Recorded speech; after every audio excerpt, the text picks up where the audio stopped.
In an equal variant of Old Russia called Balagori, a few warriors are pursuing the well-known fighter Alyosha through the forest. Alyosha evades their bolts and chops down a tree to impede their way, but he's unexpectedly handled off his horse by an owl. Presently he needs to battle every one of the troopers hand to hand. Yet, when they assault all together, Alyosha figures out how to overcome them in seconds and even gets an arrow with his bare hand, which tosses back at the archer. At that second the owl returns and changes into the sorceress Varvara, who utilizes an enchanted whip to hit Alyosha's sword and make it delicate. A trooper shows up with Alyosha's horse, just for the creature to change into the white wizard Svetozar, and the lingering powder enchantment makes Alyosha keep sniffling. Bothered, Varvara transforms him into stone, and the knights toss him into the ocean with all the other cursed warriors. Declaring that the last night is gone, Varvara is going to assault Svetozar as well, so he takes off and bounces into the sea, where he swims away by changing into a fish. In the meantime, in present-day Moscow, an extortionist named Ivan joins a mystic challenge. He imagines to employ the force of the sun god, however he got information from a staff, so later bunches of theatrics he wins the challenge by cheating. After the show is over, an old woman approaches him with an unfavorable message. She sees him venturing out to a different universe, consuming a running hovel, and meeting his destruction. In any case, Ivan doesn't treat her in a serious way. The following day, Ivan meets with a client and plays out a yet again ritual to scrub her air, utilizing loads of theatrics and blathering to get her cash. He goes to the extent that telling her that her husband is cheating on her, which is false. A short time later, he gets a call from a lady that takes him to the hospital, where she requests that he awaken her comatose nephew. Anyway, Ivan can't force himself to lie in such a difficult circumstance and leaves. On out, he recollects an occurrence from his young life. Ivan experienced childhood in an orphanage, and the children frequently ridiculed him for having confidence in Santa and magic. One evening, the children secured him inside a storage room and no one saw he was missing, so the lights went out. Fortunately, Ivan viewed as a needle in the storeroom and utilized it to lose the lock to get away. Then, he utilized a similar needle to sew a bundle of covers to the beds where the mean children were dozing. The following morning, they couldn't get out and everybody snickered at them. From that forward, Ivan has kept the needle in a necklace. In a little while, Ivan is at the shopping center when he's moved toward by the client's significant other, who is incensed about the falsehood. What's more, has brought 2 bodyguards. Ivan quickly takes off, pushing things to obstruct the way previously stowing away at the beauty parlor. The bodyguards nearly make up for lost time to him, so Ivan runs into the storage space to come to the pool, where he goes down a water slide. Anyway, as opposed to landing in a pool, he winds up in Balagori. Befuddled, Ivan peers inside the tree he came from and gets surprised by Svetozar, who starts chasing after him. Getting irritated, Ivan snatches a stick to hit him, yet Svetozar changes it into a full tree and even gives Ivan his own personal tail. The wizard explains he brought Ivan here since he's the child of Muromets, an unbelievable warrior from Russian fantasies. Quite a while in the past, Ivan's parents requested that Svetozar hide Ivan in a different universe, yet, presently he needed to bring him back since he's their main expectation. At that point they hear a commotion, so Svetozar gives Ivan his dad's ring before an arrow hits him and he breaks down. Before long Ivan is encircled by a lot of warriors, so he specifies that he's the child of Muromets. However, it doesn't stop the men from drawing nearer. Ivan attempts to occupy them with showy theatrics and afterward runs, just to hit his head on a branch and get caught. In the meantime, in the palace, Prince Dobrynya is flaunting his weapon abilities at a party when the knights come in with Ivan, explaining he's Muromets' child. Taking note Ivan's ring, Dobrynya accepts him and invites him energetically. At that point Varvara appears, uncovering she's married the prince. She calls attention to that Ivan should be drained and claims to take him to a bedchamber. However, she arranges the guards to toss him in the prison and chain him up. Ivan glances around and finds that in the adjoining cell there's a frozen man called Kache, whose body has been cut up into different pieces. He knows who Ivan is and guarantees him that this is genuine. However, Ivan recalls that he pushed a person out of way. When he hops into the pool and contemplates whether he's the real Muromets' child, Kache explains that the just way for Ivan to return home is to track down the magic sword, and continues to share a story. In the past, there was a strong wizard with an enthusiastic disciple. The wizard chose to become immortal, so he needed to place a magic crystal into the magic sword during a solar eclipse to accomplish it. Anyway, the apprentice got envious and killed the wizard prior to asserting immortality for himself. When his spirit was placed into the crystal, his death was additionally forged in it, and that day everlasting. Darkness fell upon this world. That apprentice ends up being Kache himself, who governed the realm for 1,000 years until a group of warriors took the sword from him to overcome him.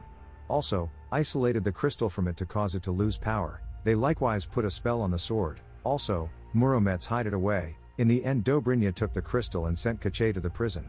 Kache is the one in particular who knows where the sword is, and since fighters aren't required any longer, Ivan will presumably be executed in the first part of the day. At that point the knights bring another detainee, an old witch called Baba Yaga. The guard starts glancing through Ivan's stuff and is surprised by the phone, calling it a devil. However, he likewise tosses the money into the fire. While he's diverted, Baba Yaga blows magic breath into her pocket to deliver a frog. This little man changes into Vasilisa, who places a narcotic in the guard's drink to make him sleep.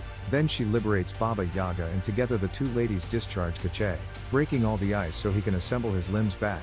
Baba Yaga truly handed herself over as a part of her arrangement to free him. When the threesome is going to leave, Ivan persuades them to take him with them. On out, Ivan gets back the entirety of his things, yet he inadvertently pushes the guard and causes the crisis bell to ring. A lot of soldiers appear, so Vasilisa and Kache begin battling them. Vasilisa moves with extraordinary speed and ability to wreck them, yet Kache doesn't waste any time trying to move much because getting wounded doesn't kill him. He even tosses his arm at a guard to get his face and takes him out with a bowl.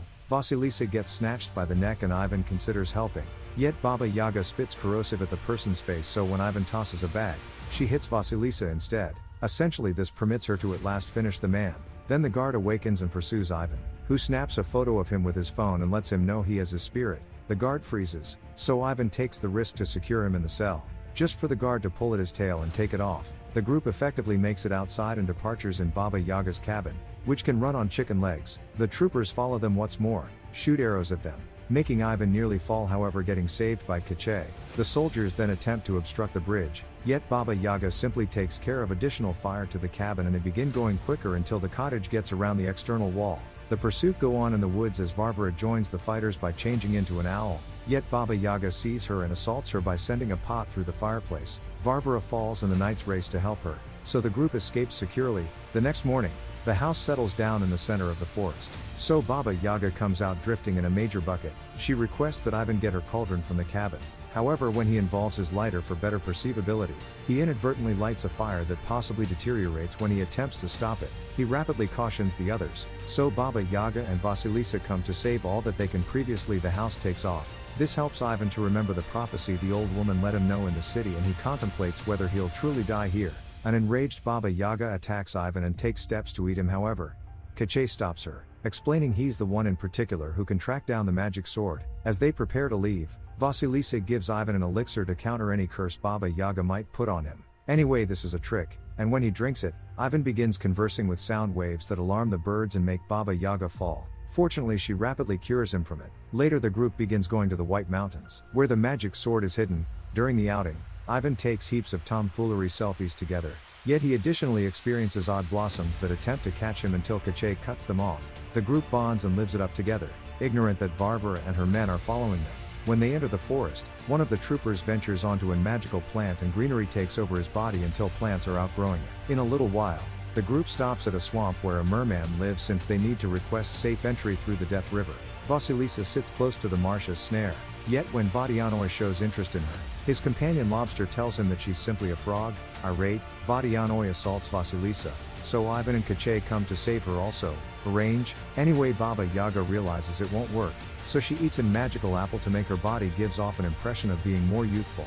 Vadianoi succumbs to Baba Yaga's being a tease and acknowledges to direct the group, but first they need to fill Yaga's bucket with water for him. Not long after the group leaves, Varvara shows up at the marsh and utilizes her magic to get information from the lobster. Then she shoots a magic arrow toward the castle, where it hits a guard and permits Varvara to have him to give Dobrynya an update. Back to the group, they utilize Kache's arm as a hook to climb a slope, and after loads of strolling, they enter a cavern where a giant lives. They sneak around unobtrusively, yet unexpectedly Ivan's caution rings, alarming the giant of their presence. Korshai attempts to arrange, however, the giant drives him away and begins going after the group. Everybody hurries to stow away, however Vadianoi bucket falls and now he's lost his water, so they should help him rapidly. Ivan watches the enemy and understands that the giant is female, which gives him a thought. He puts down his phone with music playing, then he begins moving and playing with the giant, who is exceptionally complimented and moves along. The remainder of the group utilizes the opportunity to get away, and Ivan completes the dance by giving the giant blossoms prior to joining the others. Minutes after, they at last arrive at the Death River, which is full of piranhas. Vadianoi jumps in to attempt to affirm his strength, just to arise with the piranhas messing with him. Since he's been away for a really long time, the stream doesn't pay attention to him any longer. A contention results over how they will continue, and things are so tense they nearly get fierce. Yet Ivan quiets them down. Vasilisa has lost all expectation and leaves, so Kache makes sense of for Ivan her issue. Some time back, Varvara and Dobrynya were going through Vasilisa's town, and when Dobrynya checked out her, Varvara got so desirous that she cursed Vasilisa and her family into becoming frogs. She can take human form presently on account of Baba Yaga, however they'll require the sword to save her loved ones. Ivan pursues Vasilisa and gives her a charming little rabbit to make her grin. Anyway, Vasilisa sees the rabbit's eyes gleaming blue and rapidly throws it away. When she's about to kill it, the rabbit changes into Varvara and attempts to go after them with a magic sword.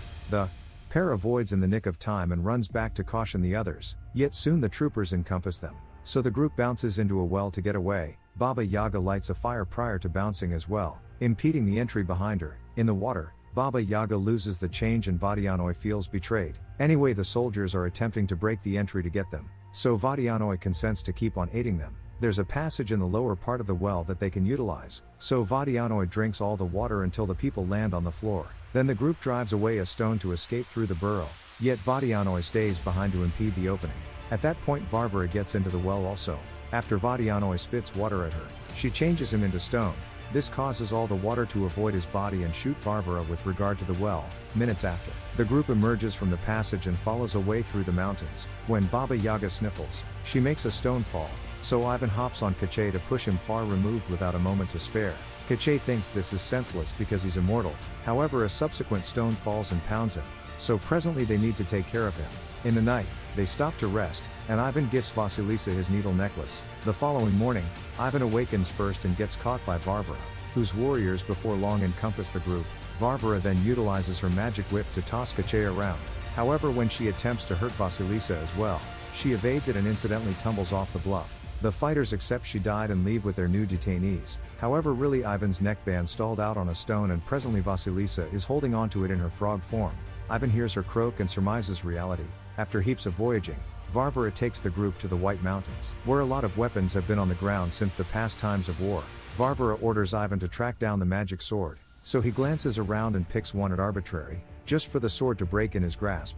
He attempts to take off, however Varvara corners with hits of her whip. Scared, Ivan gets another irregular sword and to everybody's shock, this one is the real deal. He quickly annihilates Varvara's whip and sends her flying, coincidentally cutting a stone all the while. Then he powers the troopers to give up prior to liberating his companions and giving the sword to Kache. At that point Dobrynya shows up and uncovers that he's been working with Varvara from the beginning, as fact the witch has the magic crystal, so Kache trades the sword for it to get his spirit back. However, the crystal ends up being a phony. Unexpectedly Vasilisa comes back into public and handles Dobrynya, allowing Ivan the opportunity to push the guard and snatch the sword. The enemy prepares to battle and Vasilisa advises Ivan to help. Yet rather Ivan opens a portal with the sword and gets back to his own reality. Angry, Vasilisa tosses his necklace at him. In Moscow, Ivan lands in a cafe, however chills out. The rest of the day he can't quit feeling regretful, particularly when he sees the photos on his phone. He chooses to get back to the pool and takes a stab at going down a similar slide, yet nothing occurs and he winds up getting captured. Shockingly, Svetozar is additionally in the cell. Clearly he ran away to this world after he got hit by the arrow. Tragically he can't do magic without his staff, so Ivan utilizes his psyche stunts to persuade a cop that he's revealed however that he can cure him with the staff. The officer gives them the staff, which Svetozar uses to kill the cop and open a portal. Before Ivan leaves, the wizard gives him magic residue to take care of the dragon detained in Dobrynya's prison. Ivan goes through the portal effectively, however unfortunately Svetozar gets caught by the approaching cop. In Balagori, Ivan shows up at the palace and slips into the prison, where he's disheartened to see the dragon is tiny. He takes a stab at utilizing the powder, yet nothing occurs. At that point guards find him and remove him, making Ivan drop the powder bag. Presently the dragon can eat lots of it. Then Ivan is taken to the royal chamber, where Dobrynya is waiting that the eclipse will do the immortality custom. Out of nowhere Ivan uncovers he's carried a weapon and attempts to shoot the crystal, however Varvara handles him. Furthermore, he shoots Dobrynya instead. Tragically the shot wasn't quickly enough to intrude on the custom and Dobrynya before long recuperates because he's currently immortal. When Dobrynya prepares to kill Ivan, the dragon flies through the window, and after the prince kicks it, the little monster inhales fire on his face. Next the dragon flies all around the room as he inhales noteworthy blazes, so Ivan utilizes the interruption to free Vasilisa and apologize. Vasilisa punches him for it, yet additionally kisses him. At that point Dobrynya makes the dragon come by impeding the fire with a sword, so Ivan begins another interruption by requesting that Dobrynya duel him like a real man with typical swords. As the two of them battle, Vasilisa attempts to reach at the magic sword, just to be gone after by Varvara, and the ladies start their own battle. Varvara utilizes the magic sword to defend herself, and the crystal drops out of it. As the two sets battle energetically, the dragon liberates Kache also. Battling Ivan helps Dobrynya to remember how envious he had been of his dad, which is the reason he joined up with Varvara to assume control over the realm. Ivan has no preparation and is before long overwhelmed, so Dobrynya annihilates his needle necklace. Abruptly Kache gets the crystal, yet before he can obliterating it, Varvara distracts an axe to cut his arm. Ivan diverts Dobrynya by cutting his foot with the needle.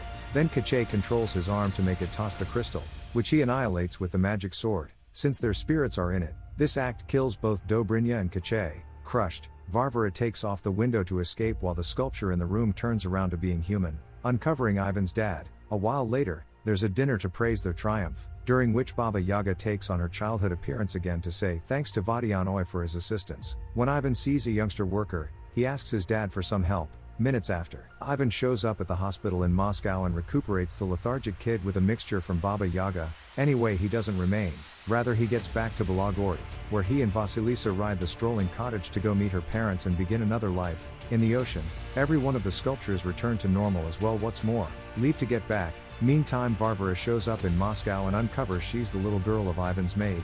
Since their main plan has fizzled, they'll need to make another one. The end. If you like this story, please subscribe to the channel and like it to motivate me to bring you more stories like this.